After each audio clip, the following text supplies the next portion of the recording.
کہ جس وقت یوم خلاص آ جائے گا، وقوع پذیر ہو جائے گا، یوم خلاص کہتے ہیں کہ جس دن ظہور ہوگا، کامیابی ہو جائے گی، اور پھر اس کے بعد جب دولت کریمہ جو ہے وہ قائم ہو جائے گی. ایک تو وہ دولت اسلامیہ کی بات کی جاتی ہے نا، وہ دولت جہنمیہ ہے جس کی بات کی جاتی ہے. امام کی دولت ہوگی وہ ہوگی دولت کریمہ. تو دولت کریمہ جس وقت قائم ہو جائے گی، پھر اس کے ثمرات ہمارے سامنے آئیں گے، اور وہ ثمرات ایسے ہیں کہ رسول خدا حضرت محمد مصطفیٰ صلی اللہ علیہ وآلہ وسلم، تم اتنی نعمتوں کو دیکھو گے کہ ان نعمتوں کو تم باور نہیں کر پاؤ گے. کل کچھ باتوں کا میں نے تذکرہ کیا کہ کوفے کے اندر پشت مسجد کوفہ پر 1000 دروازوں والی مسجد بنائی جائے گی. یہ بہت بڑا اسٹرکچر ہوگا، کوئی معمولی اسٹرکچر نہیں. اور کوفے کے اندر اتنی تعمیرات ہوں گی کہ کوفے کے گھر پھیل کر کربلا تک آ جائیں گے. سب سے پہلی چیز کہ جس کا قیام امام کریں گے وہ ہے توحید.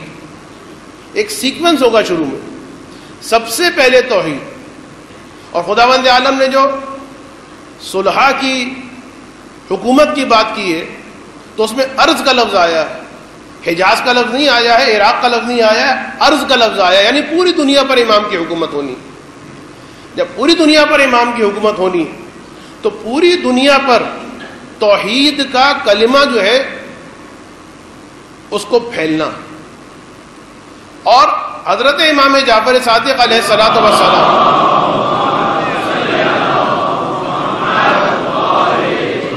کہ ہمارا قائم جب قیام کرے گا تو تم دنیا میں کوئی ایسی جگہ نہ دیکھو گے کہ جہاں پر اللہ کی وحدانیت کی گواہی، رسول کی رسالت کی گواہی، اور پھر وصی رسول کی وصایت کی گواہی.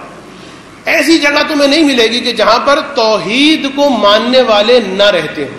پوری دنیا میں سب سے پہلا پرپس، سب سے پہلا ہدف جو مولا کا ہوگا وہ کیا ہوگا؟ کہ توحید پوری دنیا میں پھیل جائے.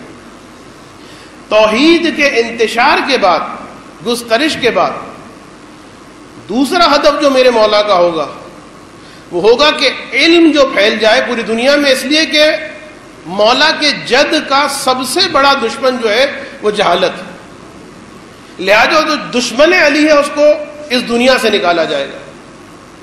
اور اس کے بارے میں روایت میں آیا ہے کہ بعض روایات میں خدا کے اعتبار سے آیا ہے، اور بعض روایات میں، ابھی میں پڑھ رہا تھا جب آنے سے پہلے کچھ کتابوں کا مطالعہ کر رہا تھا تو خود امام کا لفظ آیا. یعنی بعض روایتوں میں یہ آیا ہے کہ خداوند عالم اس دولت کریمہ کے قائم ہونے کے بعد لوگوں کے سر پر رحمت کا ہاتھ پھیرے گا، جس کی وجہ سے لوگوں کی عقلیں جمع ہو جائیں گی اور ان کے اخلاق کامل ہو جائیں گے. یعنی یہاں بھی سیکوینس ہوگا، پہلے علم آئے گا، علم کے بعد ان کی عقل جو ہے وہ جامع ہو جائے گی. جب عقل جامع ہو جائے گی تو جو عقل مند ہوتا ہے وہ بااخلاق ہوتا ہے، جو جاہل ہوتا ہے، جو بے وقوف ہوتا ہے وہی جھگڑے کرتا پھرتا.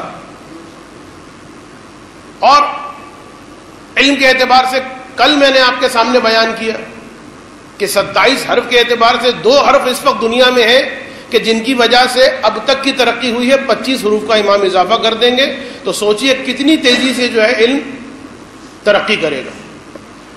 ایک اور بات جو میں نے کل آپ کے سامنے بیان کی تھی کہ علم کا گسترش دینا امام کے زمانے میں، اس علم کا مزاج کچھ اور ہوگا اس علم کے مزاج کے مقابلے میں.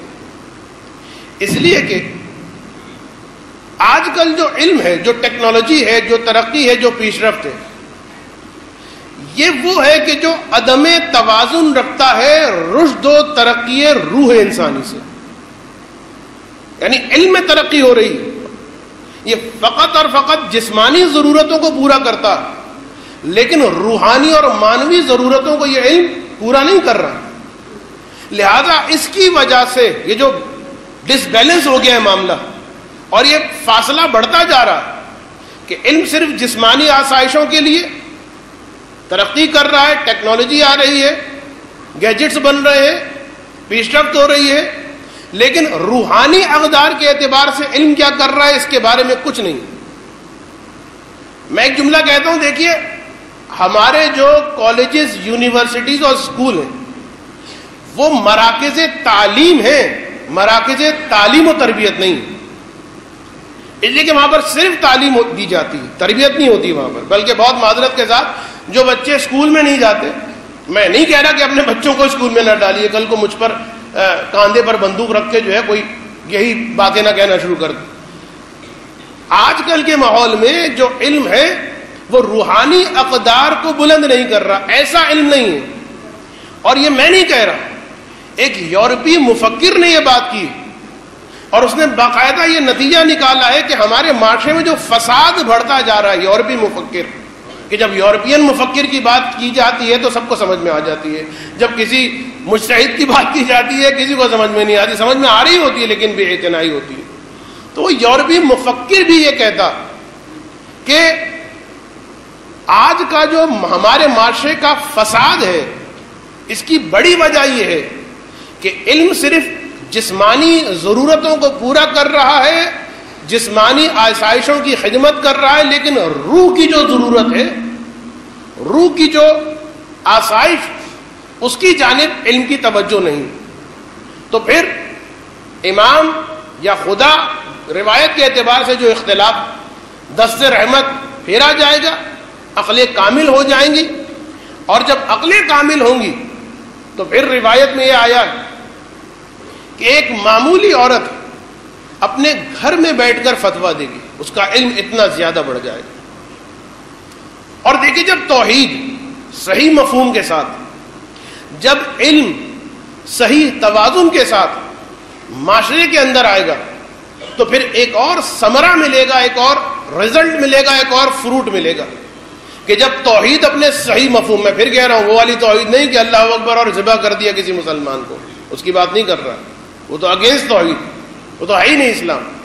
توحید اپنے صحیح مفہوم کے ساتھ اور علم اپنے صحیح توازن کے ساتھ معاشرے میں پھیلے گا تو خود بخود ایک چیز آئے گی کہ جس کو کہا جاتا ہے عدالت، جس کو کہا جاتا ہے انصاف.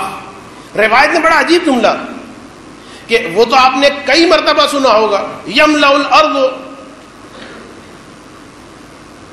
عدلا و انصافا، غالباً روایت میرے ذہن سے نکل رہی ہے کہ زمین خدا جو ہے وہ عدل و انصاف سے اس طرح سے پر ہو جائے گی کہ جس طرح سے اس سے پہلے ظلم اور جور سے پر ہوئی تھی. یملأ الارض قسطا و عدلا کما ملئت ظلما و جورا. تو جو زمین خدا ہے اس طریقے سے عدل و انصاف سے پر ہو جائے گی. تو یہ جو عدل و انصاف، اس کے بارے میں روایت کا جملہ بڑا عجیب کہ ایسا عدل و انصاف ہوگا امام کے زمانے میں کہ لوگوں کے گھر میں جس طرح گرمیاں اور سردیاں آتی ہیں ایسے انصاف لوگوں کے گھر میں آئے گا. لوگ محسوس کریں گے انصاف کو، لوگ محسوس کریں گے عدالت کو. اور جب عدل و انصاف آ جائے گا اب پھر رفاعی کام کہ کثرت کے ساتھ امام عطا کریں گے. رسول فرماتے ہیں کہ اتنا زیادہ اس زمانے میں امام عطا کریں گے کہ پھر تم یہ حالت دیکھو گے کہ لوگ اس وقت تو فقیر ڈھونڈتے پھرتے ہیں نا لوگوں کو، لوگ خمس اور زکوٰۃ کا مال لے کر ڈھونڈ رہے ہوں گے کسی مستحق کو کہ مستحق مل جائے اور ہم اسے دے دیں. لیکن خوشحالی اتنی زیادہ ہوگی کہ کوئی مستحق ملے گا ہی نہیں. آپ سوال یہ کریں گے کہ پھر ہوگا کیا بھائی؟ ہوگا یہ کہ جس طریقے سے بعض زمانوں میں شیعوں کی پریشانی کے وقت، جیسا کہ متوکل ملعون کے زمانے میں جو شدید حالات پیدا ہوئے تھے، تو اس موقع پر امام نے خمس کو بعض چیزوں سے اٹھا لیا تھا، جسے کہا جاتا ہے، یہ بھی ذہن میں رکھیے گا، صوتی حالت میں نہ سنیے گا ان روایات کو، کیونکہ 2-3 موقعوں پر ائمہ علیہ السلام نے شیعوں کی سہولت کے لیے، اس لیے کہ بہت سختی تو خمس کو بعض زمانوں تک، لمیٹڈ پیریڈ تک اور بعض چیزوں سے اٹھا لیا کہ تم پر خمس نہیں ہے، خمس ہم تمہیں معاف کرتے ہیں، اس لیے کہ امام اس بات کے قادر ہیں.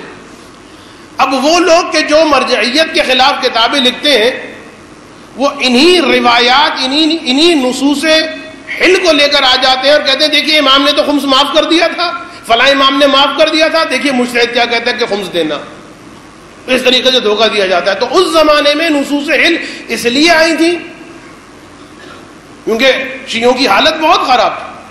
اور پاسبل، اب میں احتمال دے رہا ہوں کہ جب ایسی سچویشن آئے تو میں پاسبل امام یہاں پر نصوص حل جاری کر دیں، میں پاسبل امام کہیں کہ اب خمسی نہیں ہے، کوئی مستحق نہیں ہے، کوئی فقیر نہیں ہے، میں خمس معاف کرتا ہوں.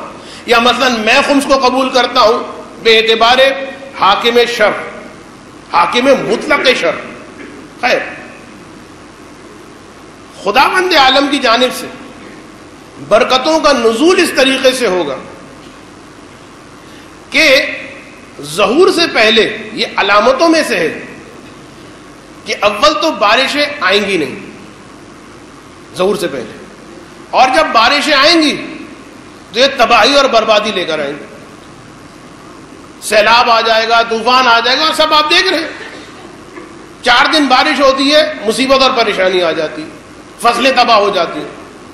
لیکن اس زمانے میں جو بارشیں ہوں گی وہ برکتیں لے کر آئیں گی، اور اس طرح سے سبزہ پوری زمین پر اگے گا، میوہ جات پوری زمین پر اس طریقے سے اگیں گے، اس لیے کہ آسمان زمین پر اپنی رحمتیں اور برکتیں بھیج رہا ہوگا، نازل کر رہا ہوگا، اور ادھر سے زمین اپنے خزانوں کو اگل رہی ہوگی. تو اتنی کثرت سے اتنی زیادہ سبزہ اس پوری دنیا پر چھا جائے گا کہ پھر روایات میں ملتا ہے کہ تم اس زمین کو آج کی زمین کے مقابلے بالکل بدلا ہوا دیکھو گے. کوئی اور زمین ہوگی، کوئی نئی زمین ہوگی، ٹوٹلی چینج ہو جائے گی سبزے کے اعتبار سے. حتیٰ یہاں تک آیا ہے کہ عراق سے شام کی جانب اگر کوئی شخص سفر کرے گا تو کوئی ایک قدم اس کا نہیں پڑے گا ایسی زمین پر کہ جہاں پر سبزہ نہ ہو.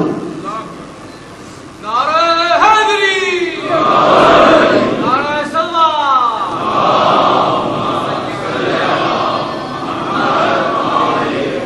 اب میں کس طریقے سے کروں؟ یہ ڈائریکشن ہی ایسی عجیب و غریب ہے. پہلے تو میں کہتا بھائی آگے آ جائیں، اب ان کو کیا کہوں کہ ادھر چلے جائیں، کوئی ادھر دیکھے گا، کوئی ادھر دیکھے گا، وہاں پر سلام پھر دیا جائے گا، درود پڑھتے محمد و آل محمد پر.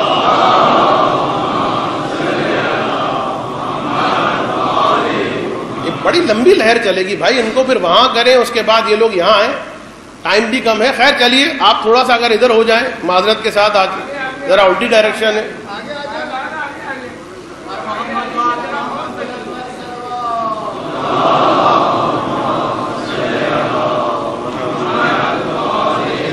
ایک مرتبہ اور درود پڑھتے ہیں محمد و آل محمد کو.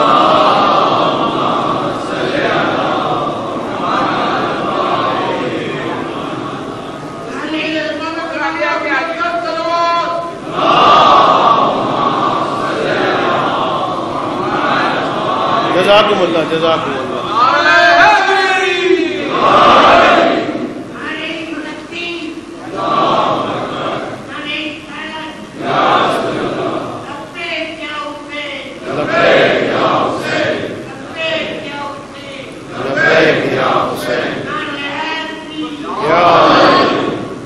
تو بہرحال میں عرض کر رہا تھا کہ زمین وہ نہ رہے گی کہ جو آج کل ہے، ٹوٹلی چینج ہو جائے گی. اور پھر اس کے بعد اس دولت کریمہ کے اندر جو امن و امان ہوگا کہ لوگوں کے دل سے ایک دوسرے کے خلاف نفرت، کینہ، حسد بالکل ختم ہو جائے گا. اخلاق کے بارے میں تو میں نے بتا دیا نا، اس کا نتیجہ یہ ہوگا. اور یہاں تک بیان کیا جاتا ہے کہ حتیٰ جانور جو ہیں ان کی آپس کی جو وحشیانہ مسائل ہیں، جو ایک دوسرے کے پیچھے لگے رہتے ہیں، کھاتے ہیں، وہ مسئلہ حل ہو جائے. حتیٰ جنگلی درندے جانور جو انسان کے ساتھ درندگی کا رویہ برتتے ہیں وہ ختم ہو جائے. روایت کے اندر جملہ ہی آیا کہ بچے سانپ اور بچھو سے کھیلیں گے. بچے سانپ اور بچھو سے کھیلیں. تو آپ نے سنا ہوگا نا کہ گائے اور مثلا شیر جو ایک جگہ پانی پئیں گے، بچے سانپ اور بچھو سے کھیلیں گے، لیکن نہ سانپ ان کو ڈسے گا اور نہ بچھو ان کو ڈسے گا. اور اسی طریقے سے ایک بہت اہم چیز کہ جو روایت میں بہت زیادہ ملا کہ امام انفراسٹرکچر کو بہت زیادہ اس پر فوکس کریں گے, اس پر توجہ دیں گے. سڑکوں کو کثرت کے ساتھ بنایا جائے گا اور ایک ایک سڑک جو ہے وہ تقریباً 60 ذرا کے برابر کر دی جائے گی. بہت چوڑی سڑکیں, یعنی یہ آپ کے لیے شاید عجیب ہو لیکن روایتوں میں بہت آیا کہ امام جو انفراسٹرکچر کے اوپر بہت توجہ دیں گے. سڑکیں بنائیں گے, پل بنائیں گے, اور گھروں کے لیے یہ حکم ہوگا کہ گھروں کے وہ کھڑکیاں جو سڑک کی جانب مشرف ہوتی ہیں یعنی سڑک کی جانب کھلتی ہیں ان کھڑکیوں کو بند کر دیا جائے گا. گھروں کے وہ پرنالے اور میزاب جو سڑکوں کے اوپر بہتے ہیں ان کو بند کروا دیا جائے گا. یہ امام کا خاص آرڈر ہوگا.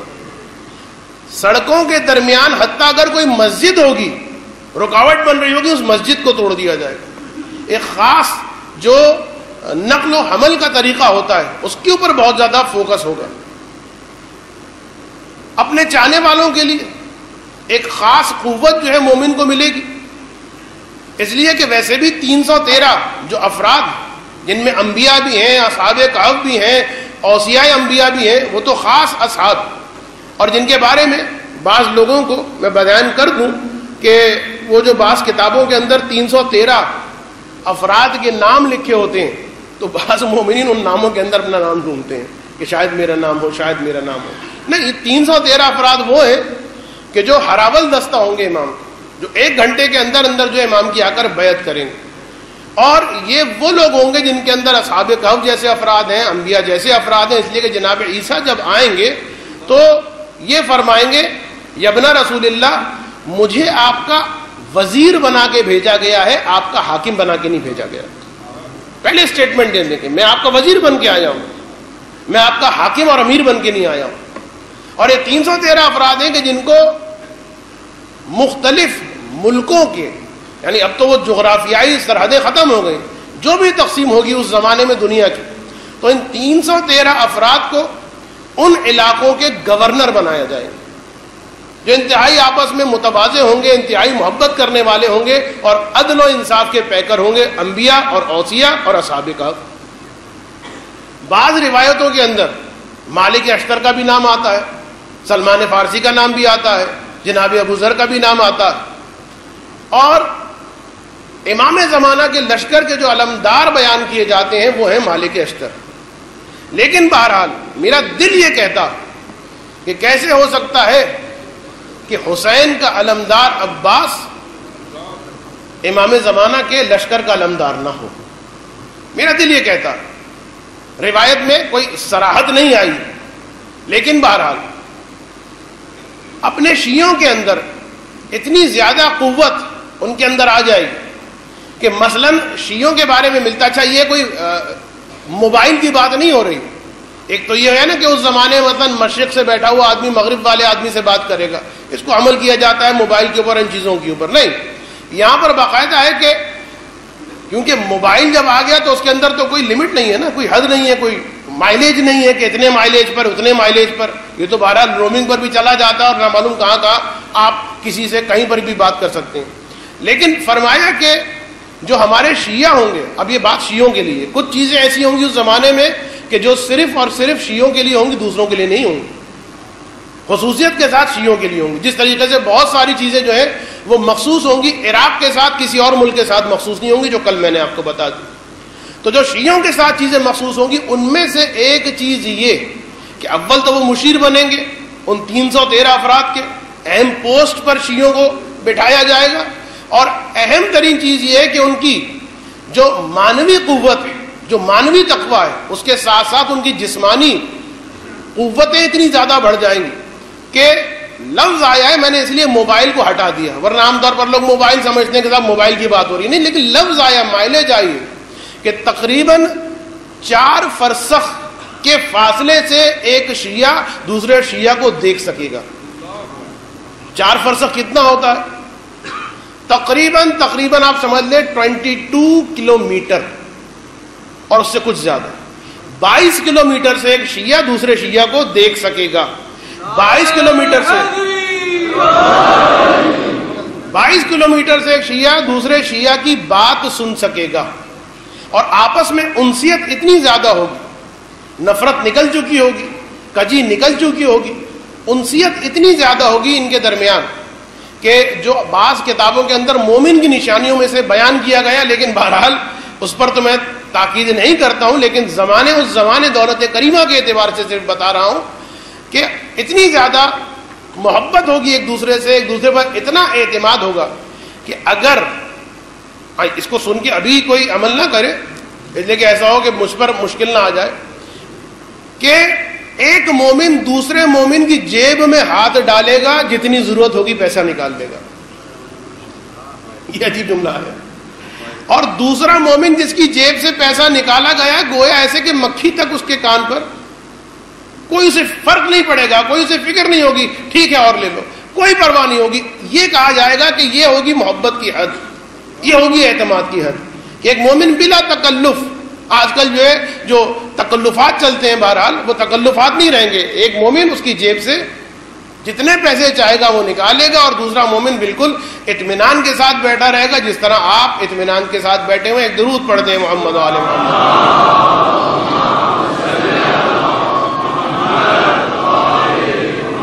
اور پھر جیسا کہ میں نے بیان کیا علم ترقی کرے گا، تو جناب ذوالقرنین کو خداوند عالم کی طرف سے 2 بادل دیے گئے تھے۔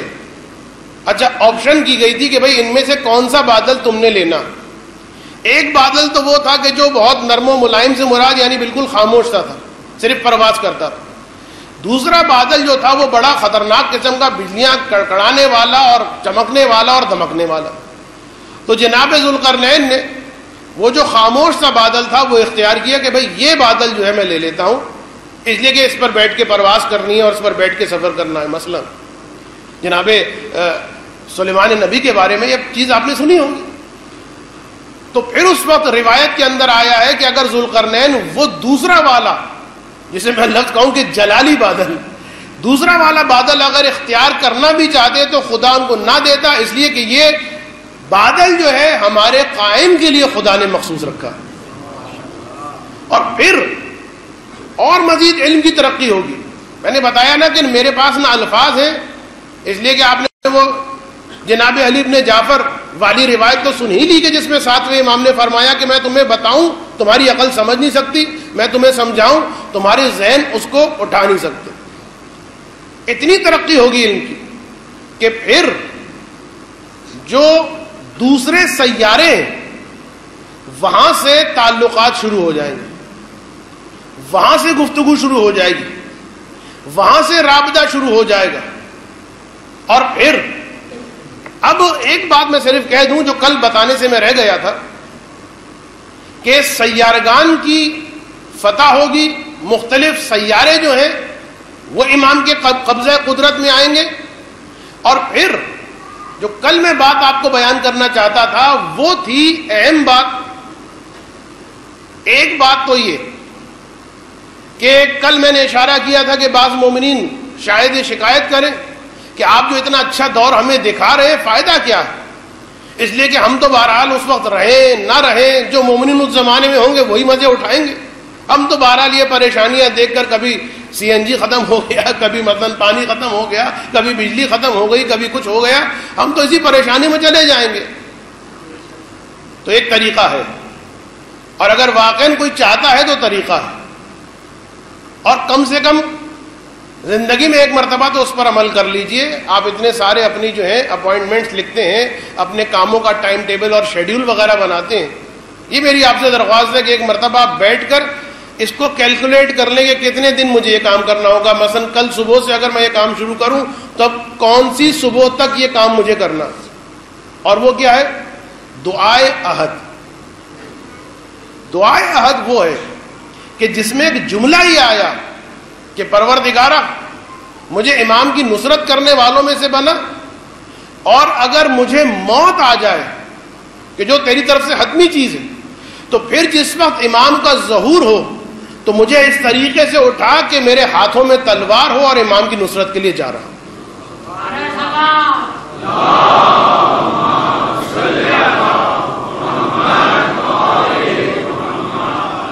40 صبح کے بارے میں ہے کہ جو آدمی 40 صبح نماز فجر کے بعد دعائے عہد پڑھے گا کنٹینیوٹی کے ساتھ، یہ ہے اہم چیز. یہ نہیں کہ 10 دن پڑھا چھوڑ دیا پھر گیپ آ گیا، نہیں. 40 ڈیز، اور 40 یعنی ڈیز سے مراد مارننگز، نماز فجر کے بعد دعائے عہد اس پورے آداب کے ساتھ پڑھے جو مومن، تو پھر انشاءاللہ اسے ظہور امام کے موقع پر یہ چانس دیا جائے گا کہ تم نے جو دعا کی تھی تمہاری دعا قبول ہونے کا موقع آ گیا، یعنی پریکٹیکل ہونے کا موقع آ گیا، آؤ اور آ کے امام کی نصرت کرو. اب پھر اس مومن کے اوپر ہوگا کہ وہ اٹھتا ہے یا نہیں اٹھتا، لیکن یہ میں بتا دوں آپ کو کہ جس کو واقعاً شوق ہے اجل اللہ ظہورک اجل اللہ ظہورک، ایک مرتبہ تو لائف میں کر دیجئے نا یہ کام. ایک مرتبہ تو جا کے کیلکولیٹ کر لینا گھر میں جا کے کہ 40 صبح ایک آج سے شروع کریں تو کب تک بنیں گے. بس اس ڈیٹ کو آپ ریگولر کرنے کی کوشش کریں. بیچ میں ٹوٹ گیا سلسلہ کوئی بات نہیں، دوبارہ سے شروع کر دیں. لیکن ایک مرتبہ 40 کا حصہ کنٹینیوٹی کے ساتھ اگر آپ انجام دے دیں گے تو انشاءاللہ العزیز پھر امام زمانہ کی بھی زیارت ہوگی، اور پھر انشاءاللہ العزیز امام حسین کی بھی زیارت ہوگی.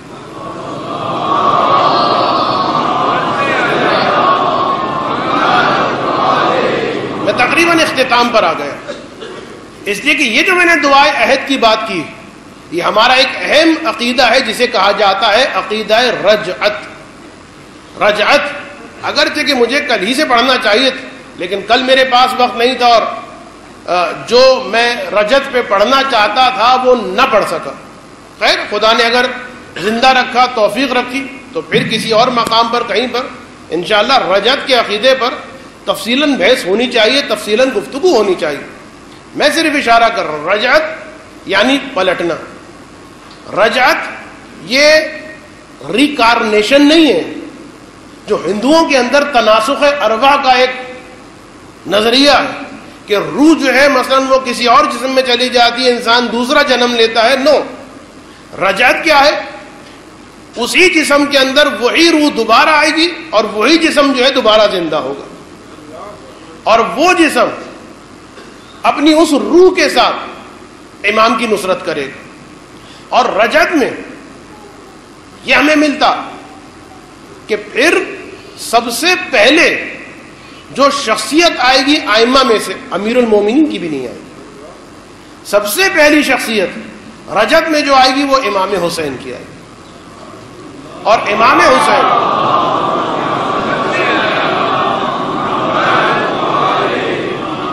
امام زمانہ کے بارے میں یہ ملتا ہے کہ ان کی شہادت ہوگی، لیکن بہرحال وہ جو روایت بیان کی جاتی ہے، چونکہ اس روایت کو صرف ابن عربی نے بیان کیا اور جس کی اپنی ایک تفصیل ہے، علماء نے اس کو تان بھی کیا ہے، لان و تان کیا ہے. بہرحال ابن عربی نے فقط یہ روایت بیان کی ہے جو آپ اکثر سنتے ہیں کہ ایک عورت جو ہے جس کا نام مثلا حمیدہ ہوگا یا کیا ہوگا، وہ جس کے چہرے پر مثلا داڑھی سی ہوگی اور وہ ایک مقام سے امام کے سر پر جو ہے وہ پتھر مارے گی، جس کی وجہ سے امام شہید ہوں گے، اس قول کی بنیاد پر. لیکن جو محققین ہیں ان کا کہنا یہ ہے کہ یہ روایت ضعیف.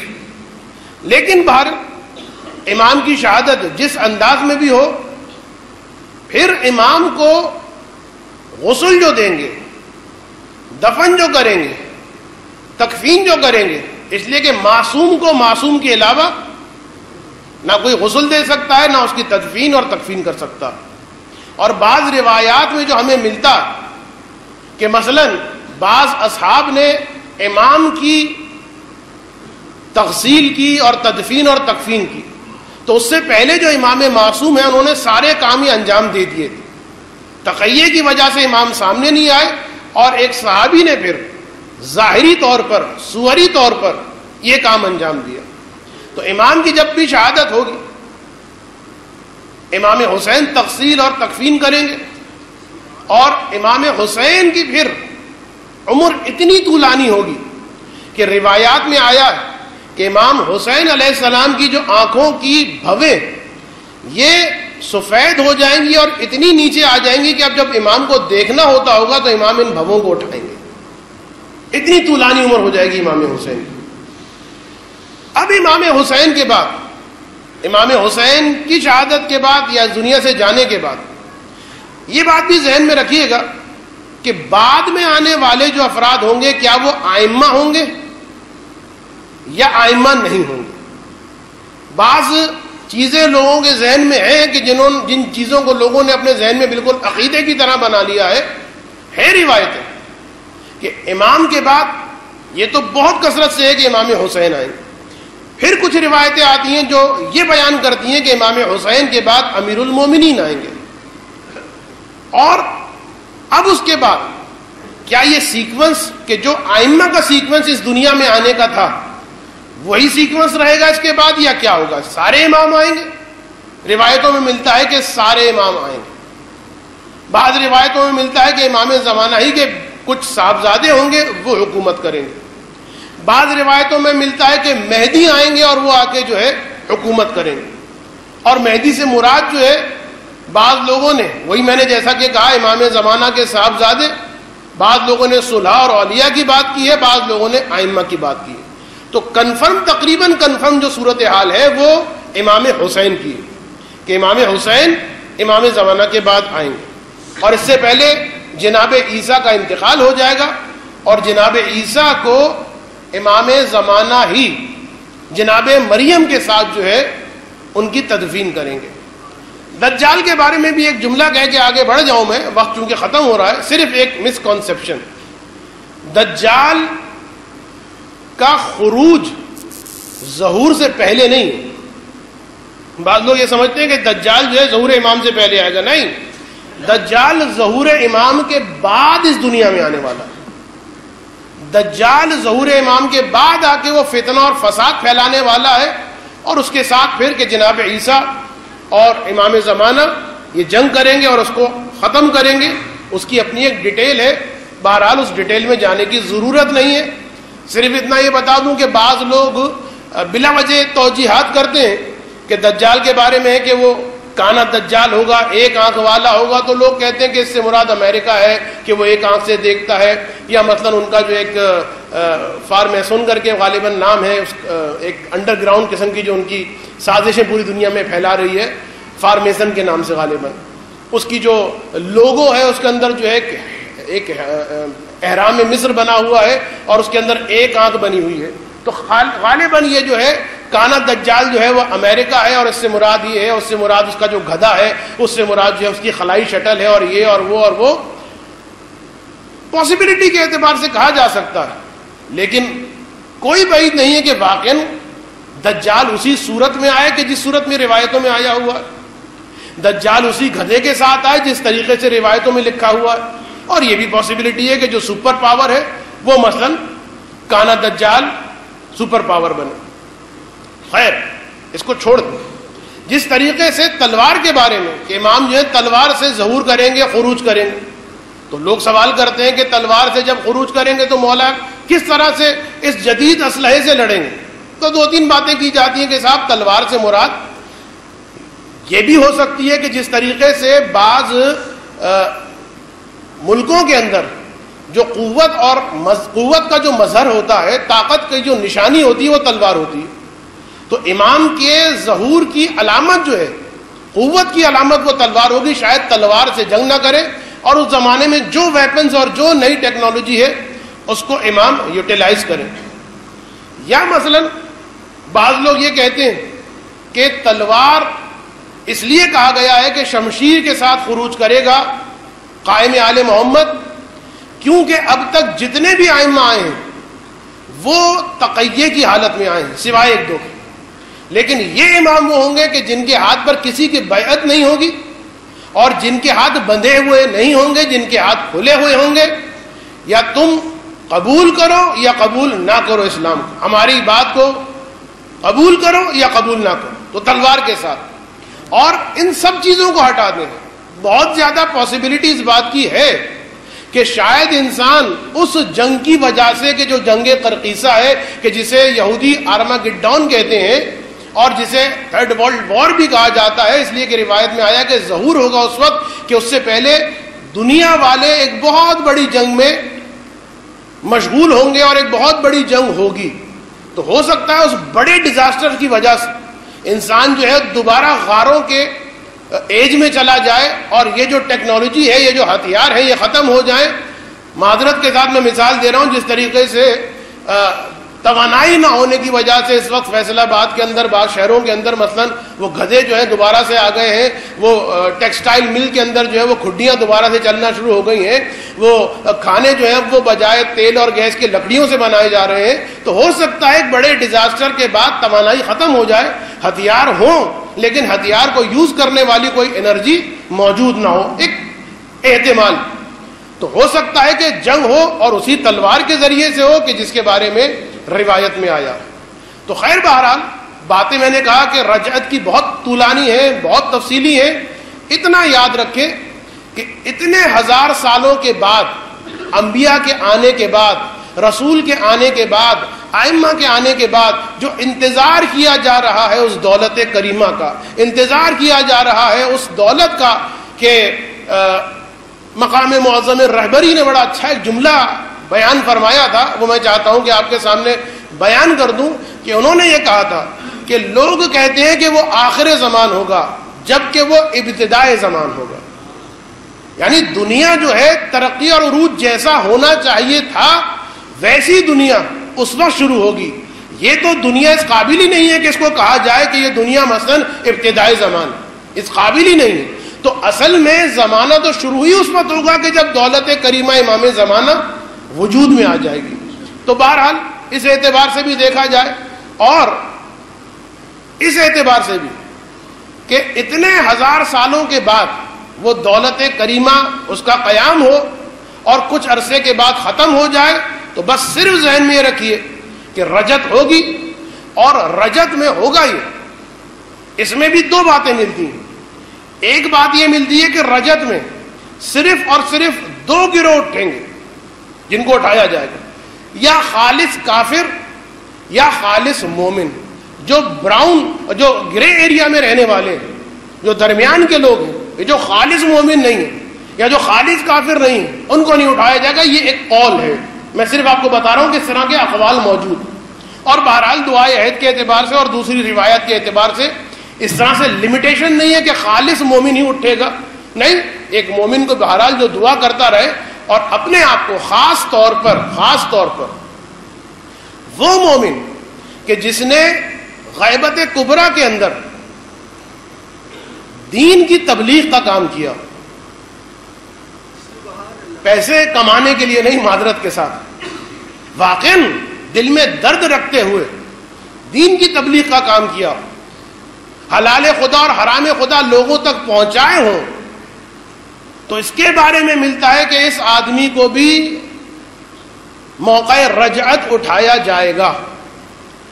اور پھر تو یقیناً اس میں کہنے اور شبہ کی کوئی گنجائش ہی نہیں کہ یزید کو اٹھایا جائے گا، یزید کے لشکر والوں کو اٹھایا جائے گا. بھائی جس وقت آپ روز عاشور ملتے ہیں ایک دوسرے سے تو آپ کیا کہتے ہیں؟ سلام نہ کہو. اچھا کیا کہنا چاہیے پھر؟ حرام اور واجب کی میں بات نہیں کر رہا، یا حسین کہہ دیتے ہیں خلاصے کے لیے. لیکن اصل جملہ کیا ہے؟ اعظم اللہ اجورنا و اجورکم بمصابنا الحسین، کہ ہمارا اجر جو ہے اس مصیبت پر جو ہم گریہ کر رہے ہیں خدا بڑھا دے. اور پھر اس کے بعد کا جملہ ہے جس کا ترجمہ یہ ہے کہ خدا ہمیں ان لوگوں میں سے قرار دے کہ جو امام زمانہ کے ساتھ مل کر خون حسین کا انتقام لیں گے. تو یزید اٹھے گا، یزید کا لشکر اٹھے گا، جن جن لوگوں نے حسین کو قتل کرنے میں شرکت کی ہے وہ سب اٹھیں گے، اور ان کا قتل دوبارہ کیا جائے گا، دوبارہ ان کو سزا دی جائے گی.